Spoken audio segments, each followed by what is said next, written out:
ఓ ఈ రోజు ఏప్రిల్ 1 ఎలాగైనా చేసి మా ఆయనని ఏప్రిల్ ఫుల్ చేయాలి. హలో అభి, నువ్వు తొందరగా మా ఇంటికి వచ్చేసేయ్, మా ఆయనని ఏప్రిల్ ఫుల్ చేద్దాం. ఏవండి, నాకు మీ నుంచి విడాకులు కావాలి. ఏమైంది బేబీ, ఎందుకలా అంటున్నావు? నేను ఒకరిని ప్రేమించాను, మేము పెళ్లి కూడా చేసుకోవాలనుకుంటున్నాం. తను నన్ను ఈ రోజు తీసుకుపోవడానికి కూడా వస్తున్నాడు. బేబీ వెళ్దాం పద. నేను వెళ్తున్నాను. ఆగు, ఒక్క నిమిషం, ఇప్పుడే వస్తా. సరే. మా అమ్మ ఎప్పుడు మంచి పని చేయాలన్నా స్వీట్ తినిపించేది. ఈరోజు మీరు పెళ్లి చేసుకుంటున్నారు కదా, మీకు మంచి జరగాలని స్వీట్ తెచ్చాను, తిను.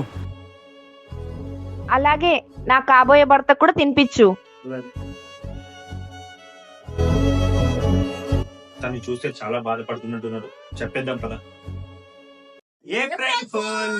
ఏంటి ఏప్రిల్ ఫూలా? అవును బేబీ, ఈ రోజు ఏప్రిల్ 1 కదా, నేను ఆట పట్టించాలని ఏప్రిల్ ఫుల్ చేసాం. సరే ఇంకా నవ్వండి. ఏంట్రా నవ్వేది? మీ తిన్న స్వీట్ లో విషయం కలిపాను. సబ్స్క్రైబ్ చేసుకోండి.